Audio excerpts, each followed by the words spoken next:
Hello friends, അകലെ latest review. രാജുവാണെങ്കിൽ ഇഷ്ടമില്ലാഞ്ഞിട്ട് പോലും മഞ്ഞൾ കല്യാണത്തിന് രമ്യയോടൊപ്പം ഇരിക്കുമ്പോഴാണ് രാജുവിനൊരു ഫോൺ കോൾ വരുന്നത്. രാജു ആ ഫോണും കൊണ്ട് പുറത്തോട്ടിറങ്ങി വരുമ്പോൾ രാജുവിനെ വിളിച്ചിരിക്കുന്ന പ്രതാപവർമ്മയാണ്. സാർ, എന്താ സാർ? രാജു, നീ എവിടെയാ? നീ കല്യാണ ചെറുക്കന, അത് ഞാൻ സമ്മതിച്ചു. എന്ന് വെച്ചേ നാളെ ഇവിടെ നടക്കുന്ന ചടങ്ങൂടെ നീ നോക്കണ്ടേ? ഇന്നിങ്ങോട്ട് വരാൻ പറ്റില്ലായിരിക്കും അല്ലേ എന്ന് ചോദിക്കുമ്പോൾ രാജുവിന് എന്തോ പറയണമെന്നുണ്ട്. പക്ഷെ പറയുന്നതിന് മുമ്പ് പ്രതാപം പറയുന്നുണ്ട്, അവിടെ നല്ല തിരക്കായിരിക്കും ഇല്ലേ, എങ്കിൽ നീ ഇന്ന് ഇങ്ങോട്ട് വരണ്ട, നാളെ വന്നാൽ മതി. നാളെ ഇവിടുന്ന് ഞാൻ കാർ അയക്കും, നീ ആ കാറിൽ ഇങ്ങോട്ട് വന്നാൽ മാത്രം മതി. പ്രതാപൻ സാറിനോട് എന്തു പറയും? ഒന്നും പറയാൻ പറ്റുന്നില്ലല്ലോ. ആകെ ധർമ്മസങ്കടത്തിൽ നിൽക്കുവാണ് രാജു. ഋതികയാണെങ്കിൽ കരച്ചിലോടെ കരച്ചിൽ. ആ രമ്യ അയച്ച ഫോട്ടോ കണ്ടപ്പോൾ പിന്നെ അവൾക്ക് സഹിക്കാൻ പറ്റില്ലല്ലോ. അപ്പവും പറയുന്നു, ചേച്ചി കരയാതെ, രാജുവേട്ടൻ ഇങ്ങനെ കാണിച്ചതിൽ എനിക്കും വിഷമമുണ്ട്. ഈ രാജുവേട്ടൻ എന്താ ഇങ്ങനെ? സ്വന്തമായിട്ട് ഒരഭിപ്രായം ഇല്ലയോ? എനിക്കറിയില്ലപ്പൂ എന്നും പറഞ്ഞ് ഋതിക കരയുക. നാളെ എൻ്റെ കല്യാണം നടക്കുമോയെന്ന് പോലും എനിക്ക് സംശയമാണ് അപ്പൂ. അങ്ങനെ പറയല്ലേ ചേച്ചി, കല്യാണം നടക്കും. വല്യച്ഛനോടും മുത്തശ്ശിയോടും വലിയ രാജുവേട്ടനും വേണുവെങ്കിലും വാക്ക് പറഞ്ഞിരിക്കുന്നത്. ആ വാക്കെങ്ങാനും തെറ്റിച്ചാൽ പിന്നെ രാജുവേട്ടൻ ഇവിടെ വരാൻ പറ്റുമോ ചേച്ചി? എൻ്റെ പൊന്നുമോളെ, രാജുവിന് അതൊന്നും ഒരു പ്രശ്നമേ അല്ല. ഒരേ സമയം രണ്ടിടത്ത് ഒരാൾക്ക് വേണ്ടി കല്യാണ ഒരുക്കങ്ങൾ, ഇതൊക്കെ എവിടെ നടക്കുന്ന കാര്യങ്ങളാ ചേച്ചി? ഇതൊക്കെ നമ്മളെ ഒരുമാതിരി ഫൂളാക്കുമല്ലയോ? രാജുവേട്ടനാണെങ്കിൽ ആ രമ്യയോട് ഇഷ്ടമല്ലെന്ന് പറയുന്നു, പക്ഷേ ചേച്ചിയോട് ഇഷ്ടമാണെന്ന് പറയുന്നതാനും. പിന്നെ എന്തിനാ ഈ രാജുവേട്ടൻ ഇങ്ങനെയൊക്കെ കാണിക്കുന്നത്? ചേച്ചി ധൈര്യമായിട്ടിരിക്കും. രാജുവേട്ടൻ ഒരിക്കലും ആ രമ്യയെ കല്യാണം കഴിക്കത്തില്ല. ഇനി ഇതല്ല, എൻ്റെ ചേച്ചിയെ ചീറ്റ് ചെയ്യാനാണ് രാജുവേട്ടൻ്റെ പരിപാടിയെങ്കിൽ രാജുവേട്ടൻ വിവരം അറിയും.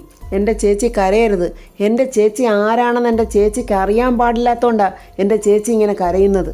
രാജു അങ്ങനെ ഫോണൊക്കെ ചെയ്തിട്ട് അകത്തോട്ട് കയറി വരുമ്പോൾ ഭയങ്കര ചിരിയും ബഹളമൊക്കെയാണ്. കാരണം മഞ്ഞൾ കല്യാണത്തിൻ്റെ ബഹളമാണ്. രുക്മിണി പറയുന്നത്, ഇനിയെല്ലാം നമുക്ക് നാളെ കല്യാണ മണ്ഡപത്തിൽ വെച്ച് കാണാം. എന്നിട്ട് രാജു വന്നല്ലോ. രമ്യ പറയാ, രാജു നാളെ നമ്മൾ ഒന്നാകാൻ പോവാ, നാളെ നമുക്ക് കല്യാണ മണ്ഡപത്തിൽ വെച്ച് കാണാം കേട്ടോ എന്നും പറഞ്ഞ് പെട്ടെന്ന് രമ്യ രാജുവിൻ്റെ കൈ പിടിച്ചങ്ങ് മുത്തം കൊടുക്കുവാണ്. രുക്മിണി പെട്ടെന്ന് ഹരീഷിനെയും ശ്രീലക്ഷ്മിയെയും വീട്ടിലോട്ട് ക്ഷണിക്കുന്നു. അത് കണ്ടുകൊണ്ട് ശ്രീലക്ഷ്മി പറയുക, ചേട്ടാ, എൻ്റെ ചേട്ടൻ കാരണമാണ് എനിക്ക് ഈ സന്തോഷമുള്ള ജീവിതം കിട്ടാൻ പോകുന്നത്. എൻ്റെ ചേട്ടനോട് നന്ദി പറയുന്നത് തെറ്റാണെന്നറിയാം, എങ്കിലും പറയുക ചേട്ടാ, നന്ദി. ശ്രീലക്ഷ്മി ഇങ്ങനെയൊക്കെ പറയുന്നത് കേൾക്കുമ്പോൾ രാധമ്മയ്ക്ക് അങ്ങ് ഭയങ്കര സന്തോഷം. അങ്ങനെ രുക്മിണിയും രമ്യയും ശ്രീലക്ഷ്മിയും ഹരീഷും ഒക്കെ അങ്ങോട്ട് വീട്ടിൽ പോവുകയാണ്. കൊച്ചമ്മണി പറയുന്നു, എല്ലാം നല്ല ഭംഗിയായിട്ട് കലാശിക്കാൻ പോവുക. രാജു ചിന്തിക്കുക, എത്രയും പെട്ടെന്ന് ഇവരാരുടെയും കണ്ണിൽപ്പെടാതെ നാട് വിടണം. അങ്ങനെ നേരമൊക്കെ വെളുത്ത് കൊച്ചമ്മണി മേക്കപ്പ് ചെയ്തൊരു മദാമയെ പോലൊക്കെ വന്ന് നിൽക്കുന്നുണ്ട്. ജയൻ ചോദിക്കും, അല്ല എൻ്റെ മദാമ്മ രാവിലെ അങ്ങ് റെഡിയായോ? എടാ പോടാ, എടാ നീ പോയി പൂവൊക്കെ മേടിച്ചോ? അതൊക്കെ ഞാൻ രാവിലെ പോയി പൂവൊക്കെ മേടിച്ചമ്മേ. എടാ കല്യാണപ്പെണ്ണ് എന്ത് ചെയ്യടാ, അവൾ ഒരുങ്ങുവാ അമ്മേ എന്ന് ജയൻ പറയുമ്പോൾ രുക്മിണി അങ്ങോട്ട് വരുന്നുണ്ട്. ആ മുണ്ടയ്ക്കലമ്മ എത്തിയോ? പിന്നെ ഞാൻ ഇന്നലെ ഒരുപോലെ കണ്ണടച്ചിട്ടില്ല. ഒരു വലിയ ഉത്തരവാദിത്വം എൻ്റെ തലയിലിരിക്കുമ്പോൾ ഞാൻ എങ്ങനെ ഉറങ്ങും?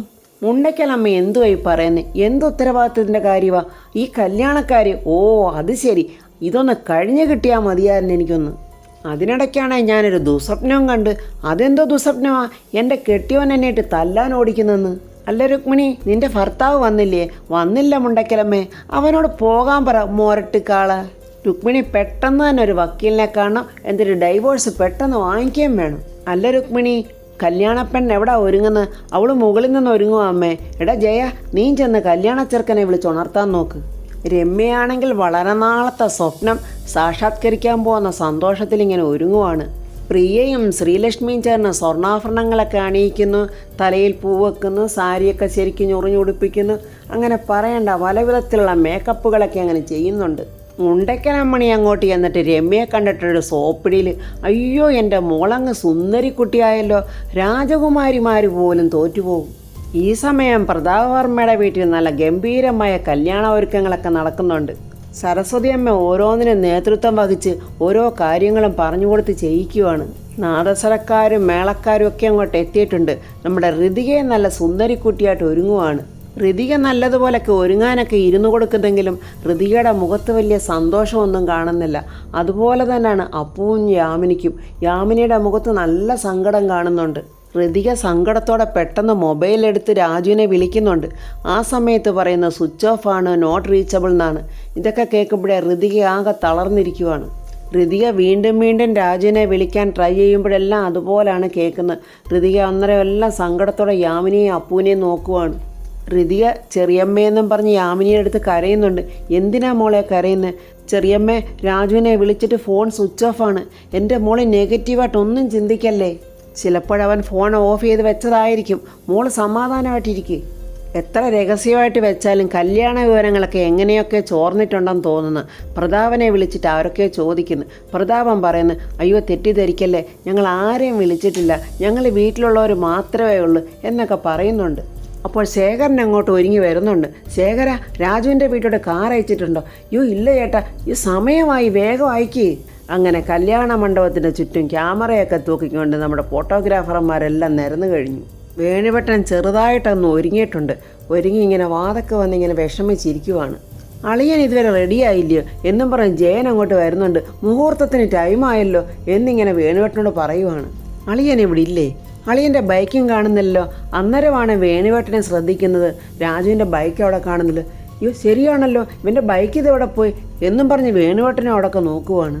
ജയനോടിപ്പോയി അകത്തൊക്കെ നോക്കുവാണ്. രാജുവളിയോ എന്ന് വിളിച്ച് ആ റൂമെല്ലാം കയറി ഇറങ്ങി നോക്കുന്നുണ്ട്. അവിടെ മേശപ്പുറത്തൊരു കത്തിരിപ്പുണ്ടായിരുന്നു. അത് ജയനെടുത്ത് നോക്കിയിട്ട് വേണുവേട്ടൻ്റെ നേരെ ദേഷിച്ചിട്ട് ചോദിക്കുന്നു, ഒത്തുകളിയാണല്ലേ? വേണുവേട്ടൻ ചോദിക്കുന്നത്, എന്തോന്ന്? അച്ഛനും മോനോടുള്ള ഒത്തുകളിക്കുമായിരുന്നില്ലേ? നീ എന്തൊക്കെയാടാ പറയുന്നത്? അളിയൻ നാട് വിട്ട്. നാട് വിട്ടെന്നോ? അപ്പോൾ രാധമ്മ അങ്ങോട്ട് വരുന്നു. എന്താ ജയ? അമ്മേ, അളിയൻ നാട് വിട്ട്. പെട്ടെന്ന് രാധമ്മ വേണുവേട്ടനോട് ചോദിക്കുന്നു, നിങ്ങൾ പകരം വീട്ടിയല്ലേ? നിങ്ങൾ ഇത്ര ദുഷ്ടനാണെന്ന് ഞാൻ കരുതിയില്ല. രാധമ്മ അവിടെ നിന്ന് കരയുവാണ്. രാജു നാട് വിട്ടതിലുള്ള കരച്ചിലാണോ അതോ രാധമ്മയുടെ മകൾ ശ്രീലക്ഷ്മിക്കൊരു ജീവിതം കിട്ടാതെ പോകുമോ എന്നോർത്താണോ എന്നൊന്നും അറിയില്ല. രാധമ്മ കരയുവാണ്. അത് കണ്ടിട്ടാണ് വേണുവേട്ടനും കരയുന്നുണ്ട്. ഇതൊന്നും അറിയാതെ ശ്രീലക്ഷ്മിയും പ്രിയയും കൂടെ രമ്യയെ നല്ല സുന്ദരിയാക്കുവാണ് ഇരുന്നുകൊണ്ട്. നാത്തൂന്മാർ രണ്ടുപേരും കൂടെ രമ്യയെ അങ്ങ് പുകഴ്ത്തുവാണ്. ശ്രീലക്ഷ്മി പറയുന്നത്, എൻ്റെ രമ്യ ഇപ്പോൾ ഭയങ്കര സുന്ദരിയായിട്ടുണ്ട്. അതെന്താ ശ്രീലക്ഷ്മി, ഞാൻ ഇതിനു മുമ്പ് സുന്ദരിയല്ലായിരുന്നു? അതെ, ഇപ്പോൾ ഡബിൾ സുന്ദരിയായിരിക്കുന്നു. പ്രിയ പറയാ, ഒരല്പം നേരോടെ കഴിയുമ്പോൾ ശ്രീമോളെ, നമ്മുടെ ആങ്ങളുടെ താലിമാലയെ ഈ രമ്യയുടെ കഴുത്തേലോട്ട് വീഴും. അത് കഴിഞ്ഞാൽ ഈ രമ്യ പിന്നെ ആരാ? നമ്മുടെ നാത്തൂനല്ലയോ? രമ്യയും പറയുക, രണ്ടുപേരും കൂടെ എൻ്റെ അടുത്ത് നാത്തൂൻ പോരുവായിട്ടൊന്നും വന്നേക്കരുത്. അങ്ങനെ വരുമ്പോഴാണ് എൻ്റെ സ്വഭാവം മാറുന്നത്. രുക്മിണിയും കൊച്ചമ്മണിയും രമ്യ ഒരുങ്ങിയോന്ന് നോക്കാൻ വന്നിട്ട്, അല്ല കല്യാണപ്പെണ്ണ് ഇത്ര പെട്ടെന്ന് ഒരുങ്ങിക്കഴിഞ്ഞോ? രുക്മിണി പറയുക, അത് പിന്നെ രണ്ടു നാത്തൂന്മാരോടല്ലേ ഒരുക്കുന്നത്, പിന്നെ അങ്ങനല്ല വരുത്തുള്ളൂ. അപ്പോൾ ജയൻ അങ്ങോട്ട് രാജു എഴുതി വെച്ച കത്തും കൊണ്ട് അങ്ങോട്ട് ഓടി വരുന്നുണ്ട്. രാധമ്മയും രാജുവൊക്കെ എന്തിയ ജയ എന്നിങ്ങനെ ചോദിക്കുന്നു കൊച്ചമ്മണി. ജയൻ കുറച്ച് സങ്കടത്തോടെ പറയുക, കേൾക്കാൻ ഒട്ടും ഇഷ്ടമില്ലാത്ത ഒരു കാര്യം എനിക്ക് നിങ്ങളോടൊക്കെ പറയേണ്ടതായിട്ടുണ്ട്. അതെന്താ ജയേട്ടാ? രമ്യ, ഈ കല്യാണം നടക്കത്തില്ല. ജയൻ അങ്ങനെ പറഞ്ഞതും എല്ലാവരും അങ്ങ് സ്തംഭിച്ച് നിൽക്കുവാണ്. കൊച്ചമ്മണി ചോദിക്കുക, എന്താണ് പറഞ്ഞത്? കല്യാണം നടക്കത്തില്ലെന്നോ? എൻ്റെ അമ്മേ, രാജുവളിയനൊരു കത്ത് എഴുതി വെച്ചിട്ടേ നാട് വിട്ടുപോയി. ഇന്ന് ആ കത്ത് എന്നും പറഞ്ഞ് ജയൻ ആ കത്ത് രമ്യയുടെ കൊടുക്കുന്നു. എന്നെ ആരും അന്വേഷിക്കേണ്ട, ഞാൻ പോകുന്നു എന്ന് രാജു അതിൽ എഴുതിയിരിക്കുന്നു. ആ കത്ത് വായിച്ചിട്ട് രമ്യ നിന്ന് കരയുവാണ്. എല്ലാവരും രമ്യയെ നോക്കി ആശ്വസിപ്പിക്കാനൊക്കെ ശ്രമിക്കുന്നുണ്ട്. വേണുവേട്ടനും അറിയില്ലല്ലോ രാജു ഇങ്ങനെ ഒളിച്ചോടുന്നു. വേണുവേട്ടനും ആകെ വിഷമിച്ചിങ്ങനെ തിണ്ണയിലിരിക്കുവാണ്. അപ്പോൾ പ്രതാപ് വർമ്മ അയച്ച കാർ അങ്ങോട്ട് വരുന്നുണ്ട്. ആ ഡ്രൈവർ വന്നിട്ട് പറയുന്നു, വർമ്മ സാറ് പറഞ്ഞു വിട്ടതാ, കല്യാണ ചെറുക്കൻ റെഡിയായില്ലേ? കല്യാണ ചെറുക്കനെ വീട്ടുകാരെ എല്ലാം വിളിച്ചോണ്ട് വരാൻ പറഞ്ഞു. അപ്പോൾ വേണുവേട്ടൻ പറയുന്നുണ്ട്, അവൻ വന്നോളും, നിങ്ങൾ പൊയ്ക്കോ. അപ്പോഴേ ഡ്രൈവർ പറയുന്നു, കുഴപ്പമില്ല, ഞാൻ വെയിറ്റ് ചെയ്തോളാം. വേണ്ട, ഞങ്ങൾ വേറെ കാറ് പറഞ്ഞിട്ടുണ്ട്. അങ്ങനെ വർമ്മ സാർ അയച്ച കാറ് വേണുവേട്ടൻ അങ്ങ് പറഞ്ഞു വിടുന്നുണ്ട്. എന്താണെന്നറിയില്ല, ജയൻ വെച്ച് പിടിച്ച് ഓടുന്നുണ്ട്. ജയൻ്റെ പുറകെ കൊച്ചമ്മണി ഓടുന്നു. എടാ അവിടെ നിൽക്കടാ, എന്നെ ഇട്ട് ഓടിക്കാതെടാ, പോതള്ളേ അവിടുന്ന് എന്നും പറഞ്ഞ് ജയൻ ഓടിപ്പോകുന്നുണ്ട്. എൻ്റെ തള്ളേ, നിങ്ങൾ എന്തിനാ എൻ്റെ പുറകെ ഇങ്ങനെ ഓടി വരുന്നത്? നിങ്ങൾ എന്നെ ഓടിച്ചിട്ട് പിടിച്ച് ഉപദേശിക്കാൻ നിൽക്കുവാണോ? ഞാനാണെങ്കിൽ ആകെ പുകഞ്ഞു നിൽക്കുക. എടാ പൊന്നുമോനെ, ആ രമ്യയുടെ പിടിയിൽ നിന്ന് ഓടി രക്ഷപ്പെട്ടു പോയ രാജുവിനെ, അത് നിൻ്റെ അളിയനെ ഓടിച്ചിട്ട് പിടിച്ച് ആ കല്യാണം നടത്താൻ വേണ്ടിയല്ലയോ നീ ഈ പരക്കം പാഞ്ഞ് ഓടുന്നത്? അമ്മ പറയുന്ന പോലെയല്ല, രമ്യയും അളിയനും കൂടെയുള്ള കല്യാണം നടക്കണമേ, അതെൻ്റെ ആവശ്യമാണ്. എടാ മോനെ, നിന്നെ പെറ്റവളാ ഞാൻ. നിൻ്റെ ആവശ്യമൊക്കെ എന്താണെന്ന് എനിക്കറിയാം. വൻ തുകയായിരിക്കും ആ രമ്യ നിനക്ക് വാഗ്ദാനം തന്നിരിക്കുന്നത് അല്ലേ? ഞാൻ കമ്മീഷൻ മേടിക്കുന്നതിന് നിങ്ങൾക്കെന്താ? അമ്മയും മോശക്കാരിയല്ലല്ലോ, അമ്മയും കമ്മീഷൻ അടിക്കാൻ തന്നെ നിൽക്കുമല്ലയോ? എടാ മോനെ ജയ, ഒന്ന് ആലോചിച്ച് നോക്ക്. ആ രമ്യയെക്കാളും എന്തുകൊണ്ടും നല്ലത് ആ മന്ത്രിയുടെ മോള് തന്നെ അല്ലയോ? ആ കൊച്ചിന് കോടിക്കണക്കിൻ്റെ സ്വത്താണ് ഉള്ളത്. എൻ്റെ അറിവ് ശരിയാണെങ്കിൽ ആ വർമ്മയുടെ സ്വത്ത് മാത്രമല്ല ആ കൊച്ചിനുള്ളത്, ആ സൂര്യമംഗലം കൊട്ടാരത്തിലെ സ്വത്തുക്കളും എല്ലാം ആ ഋതിക മോൾക്കുള്ളതാണ്. എൻ്റെ അമ്മയെ സ്വത്തുണ്ടായിട്ട് എന്താ, അത് തരാനുള്ള സന്മനസ്സും കൂടെ വേണ്ടേ? ആ സന്മനസ് രമ്യക്കുണ്ട്. രമ്യ മാങ്ങാത്തൊലി തരുവടാ. ആ പെണ്ണ് ലോക വിളച്ചിൽ പിടിച്ച പെണ്ണാ. നിന്നെ വഞ്ചിച്ചവളാവള്. നീ ഓർത്തു നോക്ക്. എടാ ജയ, നീ എൻ്റെ മകനായതുകൊണ്ടും നീ ചെന്ന് വെട്ടിൽ വീഴാതിരിക്കാൻ വേണ്ടിയാണ് ഞാനീ പറയുന്നത്. നീ രാജുവിൻ്റെ പുറകെ പോകണ്ട. രമ്യയെ പുതുപണക്കാരിയാ. അവളെ കുടിച്ച വെള്ളത്തിൽ വിശ്വസിക്കാൻ കൊള്ളില്ല. അവിടെ തള്ളയാണെങ്കിലോ കൊള്ളപ്പലിശക്കാരി. ഒരു കാര്യം ഞാൻ പറയാം, രാജുമോ മുങ്ങിയതിലും ഈ കല്യാണം മുടങ്ങിയതിലും എനിക്ക് യാതൊരു വിഷമവും ഇല്ല. അതിൻ്റെ കാരണം എന്താണെന്ന് നിനക്കറിയാവോ? രാജു ഋതിക മോളെ കല്യാണം കഴിക്കണമെന്നാണ് എൻ്റെ ആഗ്രഹം. നിനക്ക് വല്ലതും കിട്ടണമെങ്കിലേ ആ ഋതികയുടെ കയ്യിൽ നിന്ന് മാത്രമായിരിക്കും. ഇതിപ്പോൾ ഒരിടത്തൊന്നും ഒന്നും കിട്ടാത്ത അവസ്ഥയായിപ്പോയല്ലോ. പൊന്മുട്ടയിടുന്ന താറാവായിരുന്ന അളിയൻ ഇപ്പോൾ എല്ലാം കളഞ്ഞിട്ട് മുങ്ങിയില്ലേ? എടാ, തടിയും നാക്കും ഉറങ്ങലും അല്ലാതെ നിന്നെക്കൊണ്ട് ഒന്നിനും കൊള്ളത്തില്ല. എടാ മണ്ടൻ കുണാപ്പം മോനെ, ആ രാജു എവിടെ മുങ്ങിയാലും ആ മന്ത്രിയുടെ മുന്നിൽ ചെന്ന് പൊങ്ങും. ആ മന്ത്രിയുടെ അടിമയാ രാജു. എൻ്റെ അമ്മേ, അവളെ കെട്ടാനാണെങ്കിൽ അവർ രണ്ടുപേരും ഇവിടെ ഒരുമിച്ച് താമസിച്ചിരുന്നതല്ലയോ?